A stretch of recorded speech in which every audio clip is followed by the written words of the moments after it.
How much are you procrastinating? Tried and I failed, Yes. so that I could learn and reapply what I have learned. Yes. Why is America successful? Why do they need Indians to be successful? With the same Indians, why is India not successful? If you want to join the organized club, then you have to be organized. நீங்க அப்படியே பரபரப்பா இருக்கணும் எப்பவுமே அப்படின்றது கிடையாது. அந்த நேரத்தில் நீங்க சொல்றத பத்தி பாக்குற போது பிரைமரியா ஃபர்ஸ்ட் ரூட் இஷ்யூஸ் எல்லாம் பாத்தீங்கன்னா செல்ஃப் கேர் தான் சொல்றீங்க இல்லையா? நம்ம நல்லா தண்ணி குடிக்கணும், நல்லா எக்ஸசைஸ் பண்ணணும், நல்லா சாப்பிடணும். ஏன்னா சில டைம் பாக்குற போது நமக்கு ஏதாவது ஒண்ணு பண்ணணும், எனக்கே இது ரியல் டைம்ல நடந்திருக்கு. நம்ம ஒர்க் பண்ணுவோம், ஒர்க் அவுட் பண்ணுவோம். இன்னொரு ஆஸ்பெக்ட்ல சில டைம் தண்ணி குடிக்காம இருக்கலாம், சாப்பிடாம இருக்கலாம். ஒரு துணி பைலப்பா இருக்கும், நம்ம பண்ணி முடிக்கணும்னு தெரியும், ஆனா நமக்கு சுத்தமா எனர்ஜி இருக்காது, எப்பண்டா போய் பண்ணுப்போம் அப்படின்னு. ஆனா தூங்குனா கூட பரவாயில்ல, அங்க அந்த குறுக்க ஏதாவது இன்னொரு ஒரு தேவையில்லாத ஹேபிட், இப்போ ஒரு இன்ஸ்டாகிராம்ல 2 ரீல பார்த்துட்டு சொல்லிட்டு ஒரு 2 மணி நேரம் 1 மணி நேரம் அதிலே போயிடும். கடைசி தூங்கி இருக்கவும் மாட்டோம், உடம்பு ரெக்கவராகவும் இருக்காது, அந்த வேலையும் முடிஞ்சிருக்காது. ஒவ்வொரு சின்ன சின்ன விஷயமா சைனர்ஜிஸ்டிக்கா நல்லா ஆக்ட் ஆகி கடைசியில அகைன் என்னடா இது நம்மளால முடிய மாட்டேங்குதுங்கிற ஒரு கொஸ்டினை நமக்கே கேட்க வச்சிருது இல்லையா விஜய் சார்? எஸ். நெக்ஸ்ட் பாத்தீங்கன்னா how much are you procrastinating?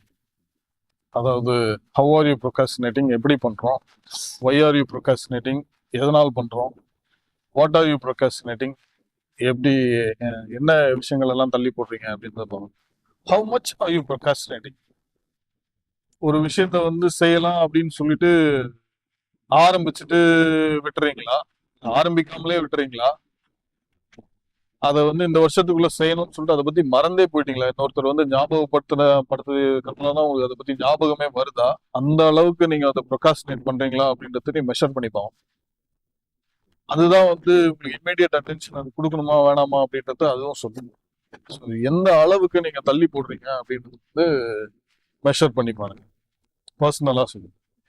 இந்த அளவுக்கு நீங்க ஒரு மனுஷன் வந்து தள்ளி போடவே கூடாது, ஒரு மெடிக்கல் செக்கப்பை தள்ளி போடவே கூடாது, ஒரு இன்டர்வியூக்கு போறத தள்ளி போடவே கூடாது, இல்ல இந்த எக்ஸாமுக்கு ப்ரிப்பேர் பண்றத நான் தள்ளி போடவே கூடாது அப்படின்னு சொல்லிட்டு ஃபோக்கஸ்டா இருந்தீங்கன்னா நீங்க you are going to be successful. Success and failure comes after all of these things. நீங்க அதை பண்ணவே இல்லைன்னா உங்களுக்கு சக்சஸ் ஃபெயிலியர் அந்த ஆப்ஷனுக்கே போக முடியாது.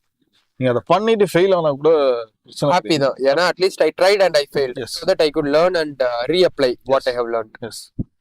ஒரு எக்ஸாம்பிள் சொல்லணும்னா இப்போ வந்து நம்மளோட அமெரிக்கா இருக்கு இல்லையா, அமெரிக்கா நாட்டுல வந்து உலகத்தின் முன்னோடியா அந்த நாடை சொல்றாங்க இல்லையா, அந்த நாடு வந்து ஏன் இந்தியாவில இருந்து மக்களை இறக்குமதி செய்கிறது.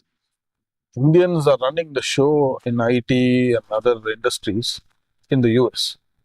எதற்காக அமெரிக்கா வந்து இந்தியாவில இருந்து மக்களை கொண்டு போய் அங்க உட்கார வச்சு சிஇஓ வச்சு அழகுப்பாங்க? அவங்க நாட்டுல மக்கள் வேலை செய்ய மாட்டாங்களா? அப்போ அவங்க இந்த மக்கள் தான் இங்கேயும் இருக்காங்க இந்தியால. அப்போ இந்தியா ஏன் அமெரிக்கா மாதிரி சக்சஸ்ஃபுல்லா ஆகல? இந்த 2 கொஸ்டினையும் நீங்க வந்து அனலைஸ் பண்ணி பாத்தீங்கன்னா, why is America successful? Why do they need Indians to be successful? With the same Indians, why is India not successful? Difference பாத்தீங்கன்னா, the people who are successful in the generally are organized people. அந்த நாடே வந்து ஒரு organised நாடா, organised well organised country, ஒரு system நல்லா establish ஆயிருக்கிற மாதிரி. 95% people will be very punctual. தூய்மை பணியாளர் கூட 9 மணிக்கு வானா 8:59 வந்து 9 மணிக்கு லாகின் பண்றதுக்கு ரெடியா இருப்பாங்க. 9:01 லாகின் பண்ணாங்கன்னா அவங்க கூப்பிட்டு கேள்வி கேட்பாங்க, ஏன் 9:01 வந்தீங்க. இந்த லேட்டா வர்றது வந்து ரொம்ப சிவியரா எடுத்துக்கும், யாரா இருந்தாலும் எந்த வேலையா இருந்தாலும். Disrespectful attitude. பிளஸ் அது வந்து ஒரு பர்சனலா நம்மளோட மென்டல் ஹைஜீன் இல்ல அப்படின்றத வந்து ஸ்ட்ரிக்டா எடுத்து. இந்த ஆர்கனைசிங் மேட்டர் தான் வந்து shows the difference between 2 countries. நம்ம ஒரு காலத்துல நம்ம மக்கள் வந்து ரொம்ப ஆர்கனைஸ்டா இருந்த மக்கள் தான். ஆனா அது வெஸ்டர்ன் இன்ஃப்ளூயன்ஸ்னால மற்ற நாட்டு ஆளுங்க வந்து டிஸ்ட்ராய் பண்ணதுனால நம்மளோட ஆர்கனைசிங் மெத்தட் போயிடுச்சு. இல்லைன்னா நம்மளால நிறைய விஷயங்களை செஞ்சிருக்க முடியும். இந்தியா ஒரு காலத்துல வந்து வல்லரசா இருந்து இப்ப அழிஞ்சு போன நாடு தான். நம்ம அந்த திருப்பி அந்த ஆர்கனைஸ்டு ஸ்டேட் ஆஃப் மைண்டுக்கு போனோம்னா நம்ம வந்து இந்த ஆர்கனைஸ்டு கண்ட்ரிஸை பார்க்கணும். வந்து சில ஒரு திரைப்படம் கூட வந்துச்சு, வேலைன்னு வந்தா வெள்ளைக்காரன் அப்படின்னு ஒரு படம் வந்துச்சு. அது வந்து ஒரு டைட்டில் கிடையாது. அந்த டைட்டிலை பார்க்கும்போது நான் வந்து ரொம்ப வருத்தப்பட்டேன். அதாவது வெள்ளைக்காரன் தான் வந்து வேலையை நல்லா செய்வான் அப்படின்ற மாதிரி ஒரு முத்திரை கொடுத்துற ஒரு விஷயம். அது நம்ம சைட்ல இருந்து நம்மளே அப்போ நம்மள முடிவு பண்ணிட்டோம். நம்ம வந்து we are not like organized like them அப்படின்றத நம்மளே முடிவு பண்ணிட்டோம்.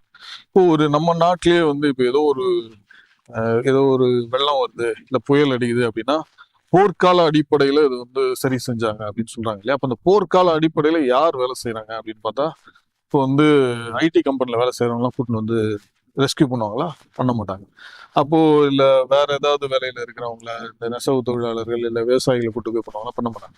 ஆர்மியை கூட்டிட்டு வந்து தான் பண்ணுவாங்க. அப்ப இவங்க இந்த நம்ம சாதாரண மக்களுக்கும் ஆர்மிக்கும் என்ன டிஃபரன்ஸ்னு பாத்தீங்கன்னா, தே ஆர் ஆர்கனைஸ்ட். அந்த ஆர்கனைஸ்டா ஸ்ட்ரக்சரலா ஆர்கனைஸ்டா இருக்கிறாங்க. அந்த அந்த ஒரு விஷயத்தை ஒரு கமாண்ட் கொடுத்து அந்த கமாண்ட் எக்ஸிக்யூட் பண்றாங்க. அந்த ஆர்கனைசிங் மேட்டர் தான் வந்து shows a difference between the general population and those people who are organised.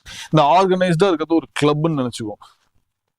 இது ஒரு கிளப் இருக்கு, இந்த கிளப்ல இருக்கவங்களாம் ஆர்கனைஸ்டா இருக்காங்க, அதனால சக்சஸ்ஃபுல்லா இருக்காங்க. இங்க ஜென்ரல் பாப்புலேஷன் இருக்கு, இவங்க ஆர்கனைஸ்டா இல்ல, அதனால அன்சக்சஸ்ஃபுல்லா இருக்காங்க. If you want to join the organised club, then you have to be organized. நீங்க ஆர்கனைஸ்டா இருந்து அந்த கிளப் உள்ள போயிட்டீங்கன்னா there is people waiting to give you opportunities. Very simply, they want people who are organized, who are able to execute things in an organized manner. அது வந்துட்டு அந்த பர்சனை capable அப்படிங்கிற ஒரு ஐடென்டிட்டி கொடுக்கும் இல்லையா?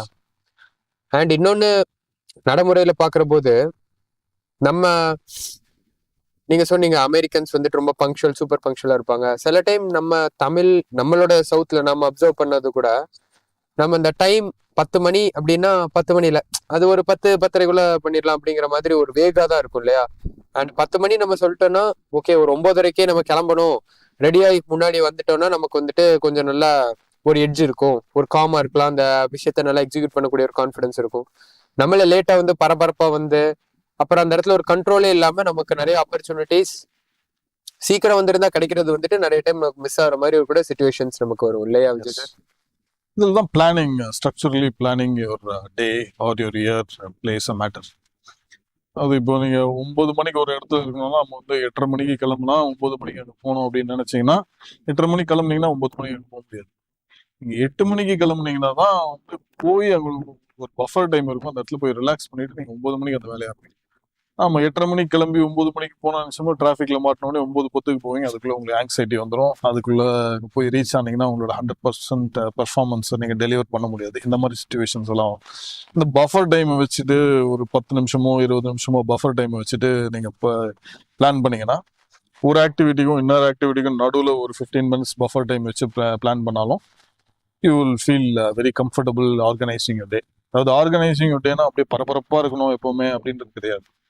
அந்த நேரத்துல அந்த டைம் விண்டோல அந்த வேலையை முடிச்சிங்களான்றது தான் கேள்வி. ப்ரொடக்டிவா இருக்கு. நடுவில் ஒரு 1 hour கேப் எடுத்துட்டு அந்த கேப்ல நீங்க வந்து உங்களுக்கு தேவையான விஷயங்களை பண்ணணும்னா கூட பண்ணிக்கலாம், ரிலாக்ஸ்டா இருக்கணும்னா கூட இருக்கலாம். ஆனா அந்த டைம் முடிஞ்சதுக்கு அப்புறம் திருப்பி 2 மணிக்கு ஆரம்பிக்கணும்னா 1:55 இருந்து நீங்க வந்து அந்த விஷயத்துல ஃபோக்கஸ் பண்ணிட்டு உட்காந்துட்டு இருக்கணும். அந்த 5 நிமிஷம் வேஸ்டா போனாலும் 2 மணிக்கு வேலையை ஆரம்பிக்கணும்ன்ற விஷயத்துல அந்த 5 நிமிஷம் முன்னாடி உட்காந்து பிளான் பண்ண ஆரம்பிக்கிறது இஸ் பெட்டர். அந்த 5 minutes is not procrastinating. 5 minutes is you're preparing yourself. Yes.